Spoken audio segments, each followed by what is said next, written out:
ओम शांति। आज 27 दिसंबर 2022 के बाबा के अनमोल मधुर महावाक्य सुनेंगे। आज की मुरली बाबा की ज्ञान युक्त है। बाबा कहे, बाबा ने आकर के बच्चों के ज्ञान के तीसरे नेत्र को खोल दिया है, परंतु फिर भी कई बच्चों के बुद्धि में ज्ञान की धारणा नहीं होती है। और उसका कारण बाबा ने बताया कि कहीं न कहीं देह अभिमान का अंश रहा हुआ है, तो देही अभिमानी नहीं बन सकते हैं, इसलिए ज्ञान की धारणा नहीं होती है। दूसरा बाबा कहे, कहीं न कहीं कोई न कोई व्यक्ति के नाम रूप या फैमिलियरिटी में फंसे हुए हैं, इसलिए भी बुद्धि में ज्ञान की धारणा नहीं होती है। तुम्हें सदा श्रीमत पर चलना है और श्रीमत पर चलते हुए मेरा तो एक बाबा दूसरा न कोई, इसी बात पर स्थित रहना है। तो सुनते हैं आज बाबा के मधुर महावाक्य। ओम शांति। मीठे बच्चे, तुम्हें अभी ज्ञान का तीसरा नेत्र मिला है। तुम जानते हो, हर 5000 वर्ष बाद भोलानाथ बाप द्वारा हम यह ज्ञान सुनकर मनुष्य से देवता बनते हैं। आज की मुरली से प्रश्न है, ज्ञान की धारणा न होने का मुख्य कारण क्या है? उत्तर, बुद्धि भटकती है।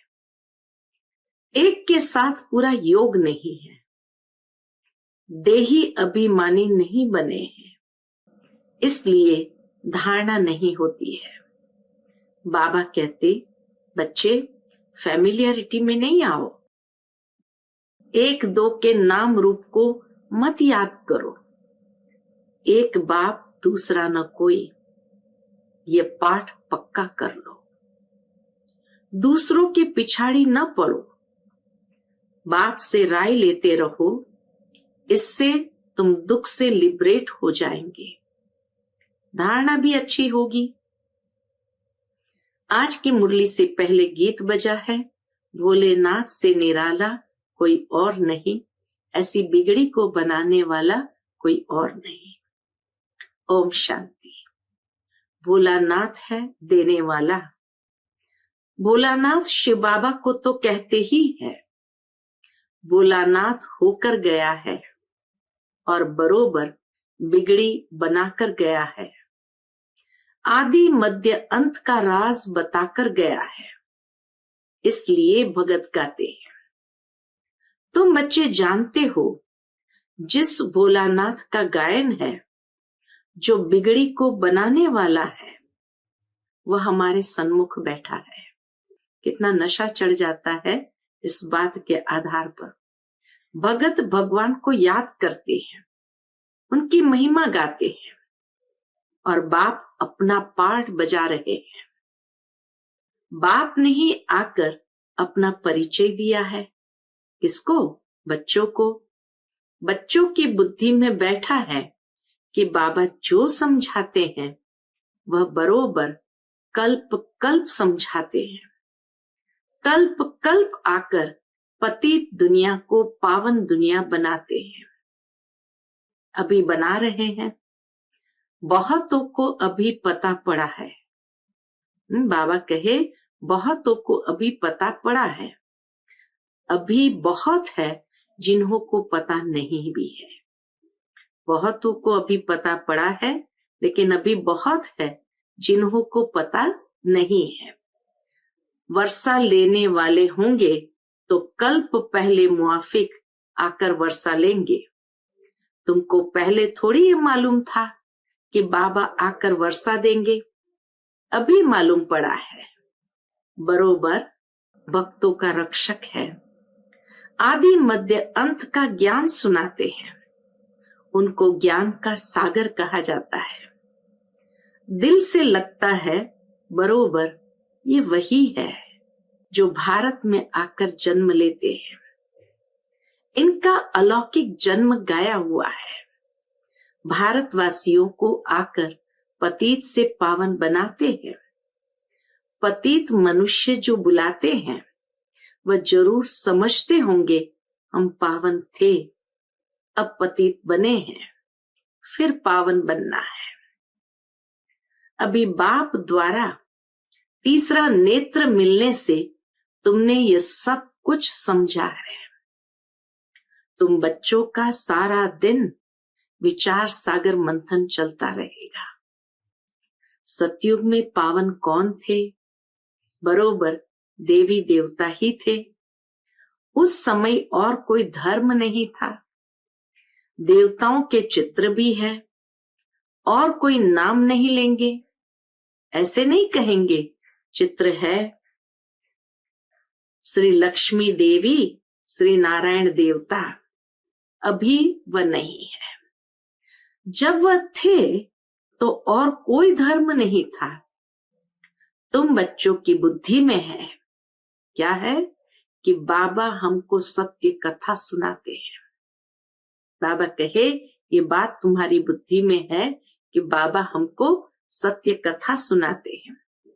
तो लोग कहते हैं ये ज्ञान तो हमने सुना नहीं, क्योंकि उनको ड्रामा के राज का तो पता नहीं है। तुम कहेंगे ये तो कल्प कल्प तुम सुनते आए हो, क्या 5000 वर्ष पहले नहीं सुनाया था? फिर ये क्यों कहते हो आगे कभी नहीं सुना है? कल्प पहले जिसने सुनाया था उस द्वारा तुम अभी भी सुन रहे हो। अच्छी रीति समझना चाहिए। तुमने तो 5000 वर्ष पहले भी ये ज्ञान सुना था। देवताओं को 5000 वर्ष हुए हैं। उन्हों को मनुष्य से देवता किसने बनाया? अभी भी वही बाप फिर से बनाएगा। 5000 वर्ष बाद फिर से बाप को आना पड़ता है, रावण द्वारा पतित बने हुए को पावन बनाने। History geography must repeat. यह भी समझ में आता है, हिस्ट्री रिपीट होती है। सतयुग के बाद त्रेता, त्रेता के बाद द्वापर, द्वापर के बाद कलयुग। चक्कर लगाते हैं। अभी कलयुग का अंत है। एक तरफ विनाश ज्वाला खड़ी है, दूसरी तरफ बाबा यहाँ आए हैं। इसलिए आए हैं नई दुनिया स्थापन करने अर्थ। ये वही महाभारत लड़ाई है। समझते हैं इससे विनाश हो जाएगा मनुष्य की दुनिया का। यह सबको समझ में आता है। पुरानी दुनिया का विनाश देखने में आता है।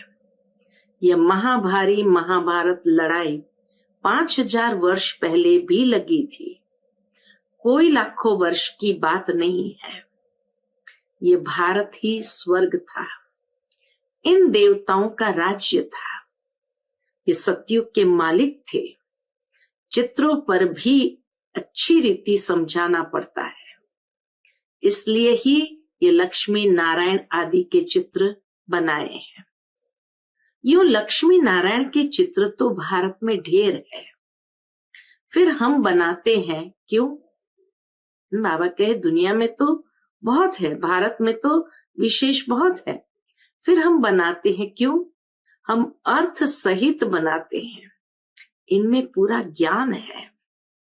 मनुष्य तो मूंझे हुए हैं, इसलिए समझाया जाता है। सतयुग में इन्हों का राज्य था। बहुत थोड़े मनुष्य थे जो होकर गए हैं। वही फिर पुनर्जन्म ले पावन से पतित बनेंगे। ये दुनिया ही तमो प्रधान है, फिर पावन बनना है, फिर पतित से पावन बनना है। समझानी तो बहुत सहज है। बाप कहते हैं मैं तुमको 5000 वर्ष पहले की कहानी सुनाता हूं। लॉन्ग लॉन्ग अगो, कहानी सुनाते ना, लॉन्ग लॉन्ग अगो यहाँ इन लक्ष्मी नारायण का राज्य था, अथवा क्राइस्ट से 3000 वर्ष पहले सतयुग था। हेवनली गॉड फादर ने हेवन स्थापन किया था। भारत को कहते भी है प्राचीन देश है। इसमें गॉड गॉडेस राज्य करते थे। गॉड कृष्णा, गॉडेस राधे कहते हैं। राधे कृष्ण लक्ष्मी नारायण सतयुग में थे। फिर राम सीता त्रेता में। 5000 वर्ष का हिसाब किताब क्लियर है। जब उन्हों का राज्य था तो बाकी सब आत्माएं कहाँ थी? मुक्ति धाम में थी। आत्मा तो अविनाशी है। आत्मा का कभी विनाश नहीं होता। ड्रामा भी अविनाशी है। आत्मा को 84 जन्मों का अविनाशी पार्ट मिला हुआ है। इतनी छोटी सी आत्मा में सारा पार्ट भरा हुआ है। ये कितनी वंडरफुल बात है। इसको ही कुदरत कहा जाता है। इतनी छोटी बिंदी कितना 84 जन्मों का पार्ट, 5000 वर्ष का पार्ट उसमें भरा हुआ है। वह भी अविनाशी, जो रिपीट जरूर करना है। ये बड़े ते बड़ी कुदरत है। परमात्मा भी बिंदी, आत्मा भी बिंदी, परंतु परमात्मा सुप्रीम है। आत्माएं तो सब एक जैसी नहीं है, नंबरवार है। पहले सुप्रीम शिव बाबा, फिर कहेंगे लक्ष्मी नारायण। ब्रह्मा सरस्वती को सुप्रीम नहीं कहेंगे। संपूर्ण तो लक्ष्मी नारायण है। फिर नंबरवार 1 2 के पिछाड़ी आते हैं। मुख्य गायन है देवताओं का। सबसे सुप्रीम आत्मा शिव बाबा की है। फिर सेकंड नंबर पर सूक्ष्म वतन में ब्रह्मा विष्णु शंकर। फिर लक्ष्मी नारायण, राम सीता, सब नंबरवार है। नाटक में भी एक्टर नंबरवार होते हैं। सब एक जैसे नहीं होते हैं। कहेंगे इनकी आत्मा सुप्रीम एक्टर है। ये पाई पैसे का एक्टर है। सबसे फर्स्ट क्लास क्रिएटर डायरेक्टर कौन है? करण करावनहार एक ही परम पिता परमात्मा है। अब तुमको सारे ड्रामा का पता पड़ा है। यह है बेहद का ड्रामा। नट शेल में तुमको बताया जाता है। झाड़ का यह देवी देवता धर्म है फाउंडेशन। फिर उनसे टालियां निकलती है। फिर उनसे कौन सी टालियां निकलती है? टालियां इस्लामी, बौद्धी, क्रिश्चियन निकले हैं। यह फ्लावर वाज होगा। यह फ्लावर वाज होगा। झाड़ शोभता है ना। बाकी एक एक धर्म के पत्ते बैठ गिनती करो तो कितने होंगे? इस्लामी, बौद्धी, सबके मठ पंथ गिने जाते हैं। शिव भोलानाथ यह ज्ञान सुनाते हैं। बाकी कोई डमरू आदि बजाने की बात ही नहीं है। शास्त्रों में जो आया सो लिख दिया है। वास्तव में ज्ञान की डमरू, इनको शंख ध्वनि भी कहा जाता है। शंख ध्वनि मुख से की जाती है। यह है ज्ञान की मुरली। ड्रामा के आदि मध्य अंत का राज बैठ सुनाते हैं। आत्मा बिंदी मिसल है जिसमें सारा पार्ट नूंदा हुआ है। वह क्रिएटर है, वो एक्ट भी करते हैं।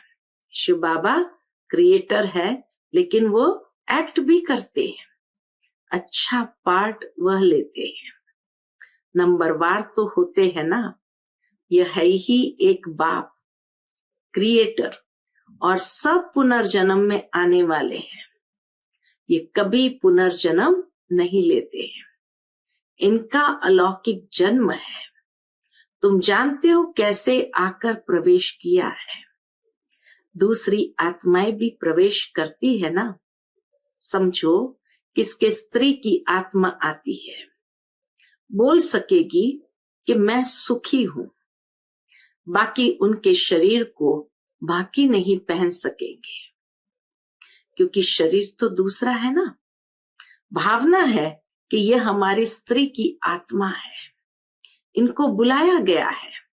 ऐसे बहुतों को बुलाते हैं।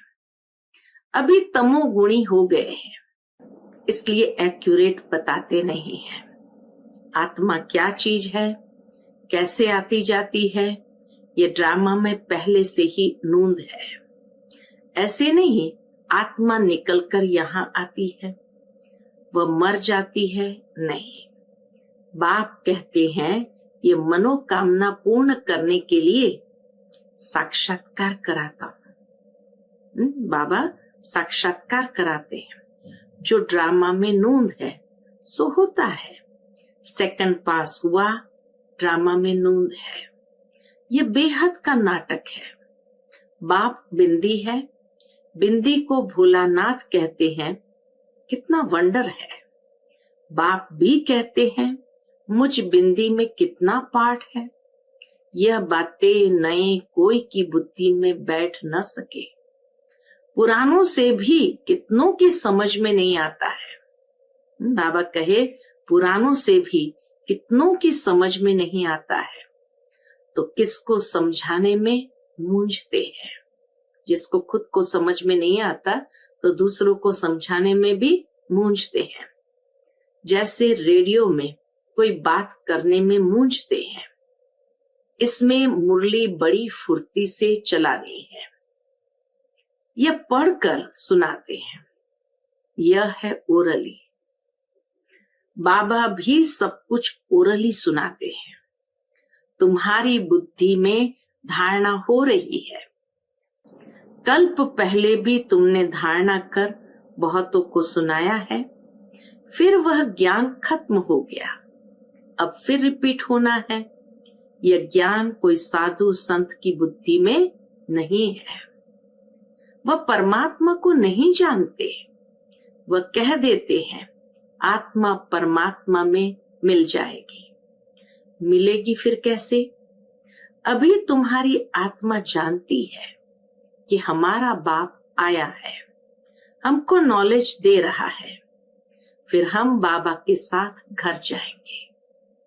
यह तुम बच्चों को रूहानी नशा है। यह है तुम्हारा प्रवृत्ति मार्ग। बहुत तुमको कहते हैं कि तुम तो कुमार अथवा कुमारी हो, तुमको विकारों का अनुभव ही नहीं। हम तो विकारी गृहस्थ में रहने वाले हैं, तुम हमको ये ज्ञान कैसे दे सकते हो? हम है युगल, हमको बैचलर कैसे समझा सकेगा? ऐसे कहते हैं हमको तो युगल समझाए, जो अनुभवी हो, विकार में गया हुआ हो, वही हमको समझा सकते हैं कि हमने ऐसे जीत पाई। ऐसे ऐसे बाबा के पास पत्र आते हैं। बात तो ठीक है, बाबा भी कहते बात तो ठीक है, अब ऐसे अनुभवी से पत्र लिखाना चाहिए जिसने भल शादी की हो परंतु पवित्र हो। कोई को बाल बच्चे थे फिर पवित्र बने हैं। ऐसे ऐसे हमको समझाएं। ज्ञान तो बहुत अच्छा है, कहेंगे ज्ञान तो बहुत अच्छा है, परंतु कोई तीखा समझाने वाला नहीं है तो मैं मूंझ जाता हूं। बहुत बातें सामने आती है तो अनुभवी समझाने वाला हो। अब पत्रों द्वारा तो किसको इतना समझा नहीं सकते। सन्मुख आकर मिले तो बाबा भी समझाए। ऐसे ऐसे बहुत युगल है जो अपना अनुभव सुना सकते हैं कि हम ऐसे प्रवृत्ति में रह श्रीमत का पूरा पूरा पालन कर रहे हैं। खान पान की भी पूरी परहेज रखते हैं। कोई समझाने वाला ठीक नहीं है तो मूंझ पड़ते हैं। सर्विस के लिए बुद्धि चलनी चाहिए। देही अभिमानी भी बनना है। कोई भी फैमिलियरिटी में नहीं आना चाहिए। मेहनत लगती है, माया घड़ी घड़ी फंसा लेती है। कर्मातीत अवस्था अभी हो नहीं सकती। बहुत एक दो के नाम रूप में हंस पड़ते हैं। फिर बाबा को लिखते भी नहीं कि बाबा ये तूफान आते हैं, सच नहीं बताते। बाबा को लिखे तो बाबा युक्ति भी बताएं। कोई कोई सच लिखते हैं। शिव बाबा तो सब कुछ जानते हैं, समझाते हैं। अगर ऐसी कोई चलन चली तो धर्मराज द्वारा बहुत दंड भोगना पड़ेगा। सारा दिन ख्यालात चलते रहते हैं। सेंटर पर आते हैं, कहते हैं फलानी बहुत अच्छा समझाती है, परंतु अंदर शैतानी भरी पड़ी होगी। यहाँ तो एक के साथ योग चाहिए, बाप के सिवाय दूसरा न कोई। क्यों दूसरे के पीछे पड़े? बाबा कहे क्यों दूसरे के पीछे पड़े? धारणा नहीं होती है तो जरूर कहाँ बुद्धि भटकती है। फिर राय भी नहीं पूछते हैं, डरते हैं। बाप कहते हैं मां में कम याद करो, इस याद से ही तुम्हारे विकर्म विनाश होंगे, दुख से तुम लिबरेट हो जाएंगे। मुक्ति तो सब मांगते हैं, मुक्त होते हैं दुख से फिर सुख में आएंगे। जीवन मुक्ति सबके लिए है, परंतु पहले मुक्ति में जाकर फिर जीवन मुक्ति में आना है। अच्छा, मीठे मीठे सिकिलते बच्चों प्रति माता पिता बाप दादा का याद प्यार और गुड मॉर्निंग। रूहानी बाप की रूहानी बच्चों को नमस्ते। हम सब रूहानी बच्चों की रूहानी माता पिता बाप दादा को याद प्यार, गुड मॉर्निंग और नमस्ते नमस्ते। शुक्रिया बाबा, शुक्रिया। आज की मुरली से धारणा के लिए मुख्य सार है। पहली पॉइंट, बाप समान ज्ञान की शंख ध्वनि करनी है, सिर्फ पढ़ करके नहीं सुनाना है, धारणा करके फिर समझाना है। दूसरी पॉइंट, खान पान की बहुत परहेज रखनी है, श्रीमत का पालन कर प्रवृत्ति में रहते हुए कैसे पवित्र रहते हैं ये अनुभव दूसरों को सुनाना है। आज का बाप दादा का मधुर वरदान हम बच्चों के प्रति है, साधन व सेल्वेशन के प्रभाव में आने के बजाय प्रकृति को दासी बनाने वाले विजयी भव। साधन व सेल्वेशन के प्रभाव में आने के बजाय प्रकृति को दासी बनाने वाले विजयी भव। कभी भी योगी पुरुष व पुरुषोत्तम आत्माएं प्रकृति के प्रभाव में आ नहीं सकती। आप ब्राह्मण आत्माएं, पुरुषोत्तम और योगी आत्माएं हो। प्रकृति आप मालिकों की दासी है, इसलिए प्रकृति के कोई भी साधन व सेल्वेशन आपको अपने प्रभाव में प्रभावित न कर ले।